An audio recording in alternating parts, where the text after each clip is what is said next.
L'école en prison, une porte de sortie, c'est le titre d'un livre et les deux auteurs sont les invités de France Bleu Matin. Noé da Silva. Un livre aux éditions du Rocher, l'école en prison, 3 petits points, une porte de sortie. Bonjour, vous êtes toutes les deux enseignantes auprès de jeunes et d'adultes exclus de la maison d'arrêt de Nanterre. Qui sont exactement vos élèves? Nos élèves? Oui, Alors sur tous les Sylvie, pareil. détenus, beaucoup espèrent venir à l'école. Nos élèves, on les choisit en fonction de leur motivation. Ce sont pour les adultes, des gens âgés de 18 à 75 ans à peu près.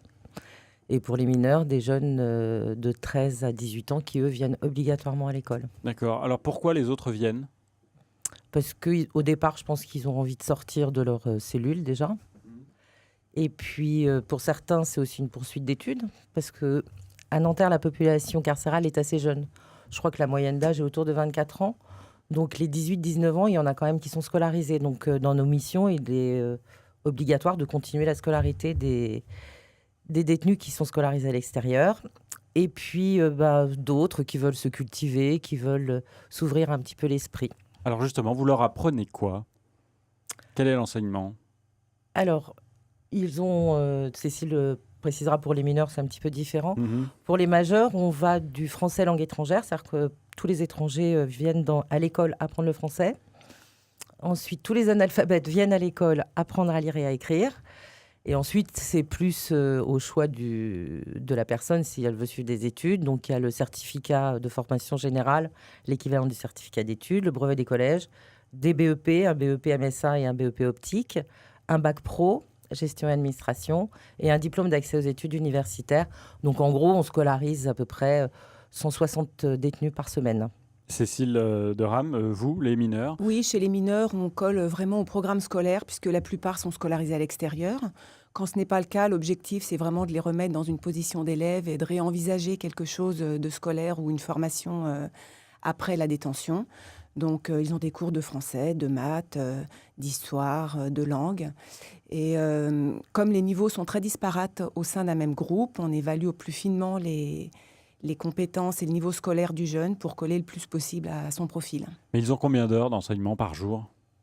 Comme s'ils allaient à l'école Non, normale, entre il guillemets? y a quand même moins de cours. D'abord, la première raison, c'est qu'il y a moins de salles de classe.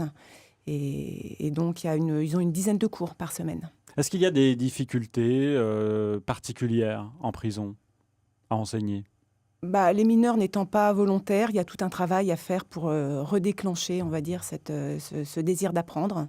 Chez les majeurs, c'est différent. Oui, chez les majeurs, c'est même très agréable, puisque comme ils sont volontaires, on a des élèves qui sont très, très motivés, complètement à l'écoute, qui ont envie de s'ouvrir, de découvrir des choses. Alors, notre travail, c'est aussi de leur montrer qu'ils n'arrivent pas vierges de tout enseignement. Ils ont déjà, même s'ils ne suivaient pas beaucoup à l'école, entendu ce qui se passait.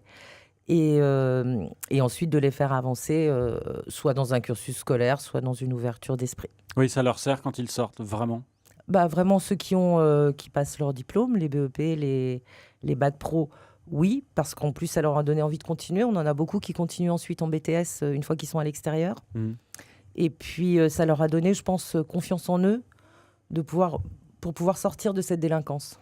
Cécile de Rame, sur les mineurs, vous avez combien de mineurs chez vous? Alors, c'est un quartier qui peut accueillir jusqu'à 18 mineurs. D'accord. Voilà, donc ils sont répartis en 4 groupes. Mhm.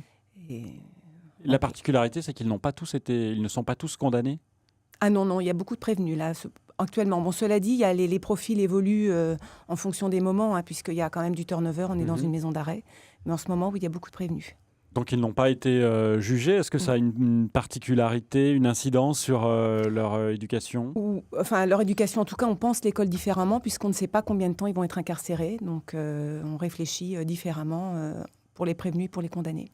Alors, oui. Il faut aussi gérer, je pense, leur frustration de ne pas savoir, pour eux non plus, quand on a entre 13 et 18 ans, ne pas savoir du tout de quoi demain va être fait. Combien de temps on va rester derrière les barreaux, c'est assez compliqué à gérer aussi. Donc, il y a une gestion aussi du groupe qui peut être un peu explosif de par toutes ces questions qu'ils se posent. Alors, je ne sais pas laquelle des deux répondra, peut-être sans doute les deux. Est-ce que c'est différent, particulier, d'enseigner en prison quand on doit passer toutes ces portes, toutes ces grilles? Ah oui, c'est différent quand même. On se sent quoi, oppressé, ou est-ce qu'on oublie tout quand on est en salle de classe? Non, on oublie Sylvie, tout quand pareil. on est en salle de classe. Disons que nos premiers jours à la prison, il y a maintenant de nombreuses années, plus de 10 ans, étaient un petit peu compliqués parce qu'il faut effectivement gérer le sentiment d'enfermement qu'on a. Et puis, curieusement, au bout de quelques jours, on oublie complètement et on se retrouve dans une salle de classe avec notre tableau, nos élèves, nos livres de classe. Cécile? Oui, la différence aussi, c'est la nécessité de s'adapter chaque jour à chacun avec des profils très variés en face de soi.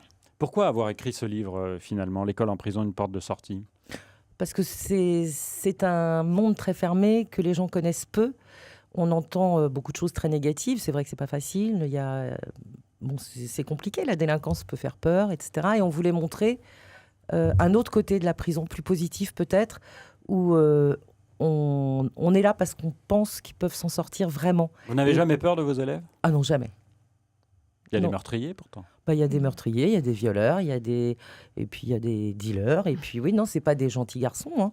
Mais en classe, ce sont de gentils élèves. Quand on commence le livre, il y a une citation de Victor Hugo, celui qui ouvre une porte d'école ferme une prison. Vous y croyez? Oui. Oui, on est là pour ça.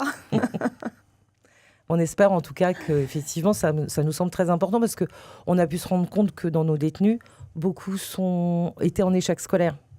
Donc peut-être que l'école peut avoir un rôle un peu modérateur à ce niveau-là. Est-ce que vous riez en classe? Énormément. Oui.